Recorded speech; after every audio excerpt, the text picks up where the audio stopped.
What's up, guys? Sergio here. So today I want to talk to you guys about is BFR training, also known as blood flow resistance training.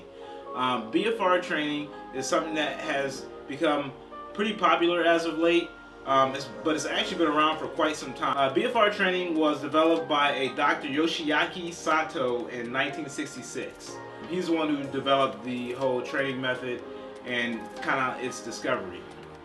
But basically, what BFR training is the use of cuffs or wraps or straps to basically restrict blood flow in a specific muscle. By doing this, it is said to create hypertrophy. And basically, the way that this works is that by restricting blood flow from a given muscle, we are actually blocking or preventing blood flow in the veins, but we're still allowing blood flow in the arteries. So what is actually happening is that blood is able to enter into the muscle, but it's not able to go out of the muscle. And this is the process that causes hypertrophy. The exact process is not known of how the hypertrophy occurs, but the main theory is that because of the restriction, it causes an increase in metabolic stress in the muscle, as well as an increase in muscle activation, specifically the recruitment of our type 2 or fast twitch muscle fibers. And because of this is what causes or allows muscle protein synthesis. As far as the protocol for using BFR training, it is recommended that you use bands or straps that are the width of 5 to 9 centimeters. You want to make sure that when wrapping your limbs, that you're only wrapping limbs at the top, so either at the top of your arm or at the top of your leg.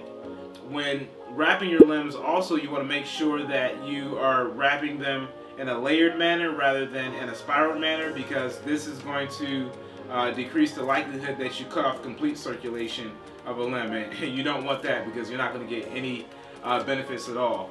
The tightness scale should be on a 7 out of 10, so your perception of 7 out of 10 should be the level of tightness that's used when wrapping your limbs.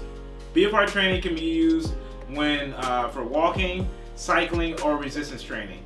And the greatest advantage of BFR training is the fact that you don't need to use heavy loads in order to yield results. BFR training actually only requires that you use 20 up to 50% of your 1 rep max in order to reap benefits of hypertrophy.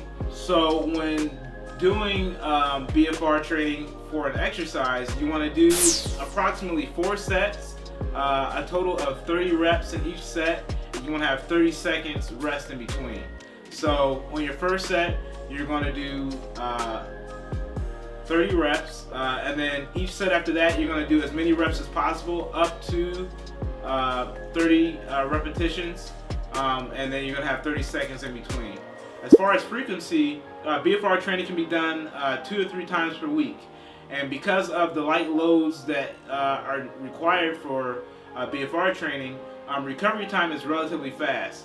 So doing 2 to 3 times per week with at least a day's rest in between is all you need to reap the benefits of BFR training. So BFR training is generally recognized as safe. There's really no negative or danger in BFR training. So as long as you don't wrap your limbs too tight, cutting off complete circulation to the point where you're getting tingly feeling or discoloration is way too tight. So as long as you avoid wrapping your limbs too tight, really there is no downside to BFR training. I personally like BFR training. I like doing BFR training on my calves, especially because my calves happen to be my most lagging body part. So if there's any kind of methodology or different way or style of training that's going to help my calves grow, I'm definitely going to give it a shot.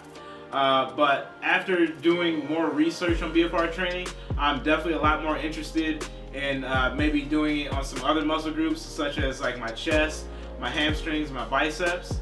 BFR training not only benefits muscles that are restricted, but it also benefits muscles that are unrestricted as well. So all the more, it gives me more reason to try to test it out on some of these other areas of my body.